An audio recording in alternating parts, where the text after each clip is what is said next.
So express the following complex number in polar form, 4i. So first of all, I'm just going to write down the name of my complex number. So I'm going to call it z, which is 4i.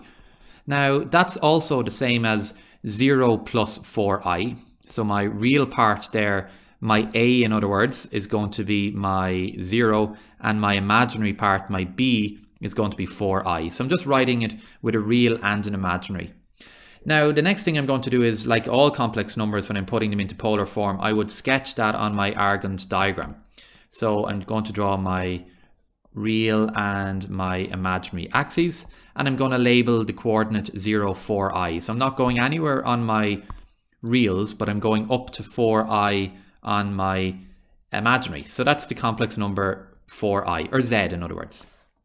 So as you look at that, you can see that the distance from the origin up to that complex number has a distance of 4 units. But let's go and find that an alternative way. Let's find that using our modulus formula and just prove it. So our modulus formula for the length of the radius is the square root of a squared plus b squared. And if I fill that in, my a is going to be my real part, which is 0 squared.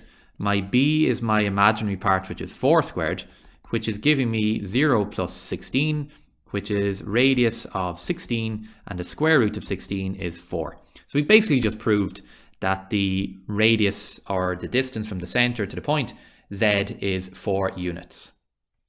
The next thing now I need to do is go off and find the theta, the argument of the complex number. Because remember, when we're expressing complex numbers here, we want our complex number to be in the form or times cos of theta plus I sine of theta. That's what we want to do. That's how we must express our complex number. Now we found our or, but we now need to find theta, the angle.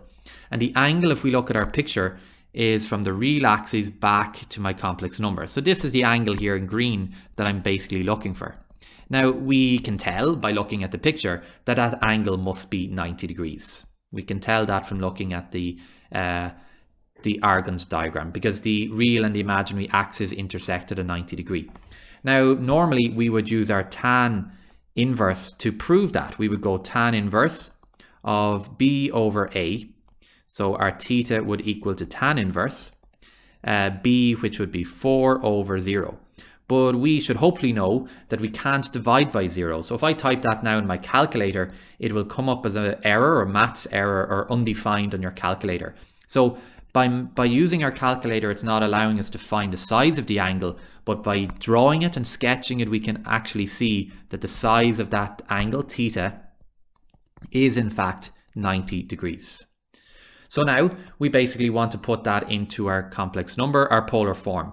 Now, just if you are doing this in radians, that's the same as pi over 2. So just make sure your calculator is set in degrees or radians, whichever way you're doing it. Just remember that 360 degrees is the same as 2 pi. So that's how we're working backwards there. So final step is to write my complex number in polar form, which is or times cos theta plus I sine theta, which is going to give me or, which is my modulus of 4, times cos angle, which is argument, which is 90 degrees, plus I sine of 90 degrees. And that's the same as, if we want to go in radians, 4 times cos of pi over 2 plus I sine pi over 2. And that's our complex number into polar form complete.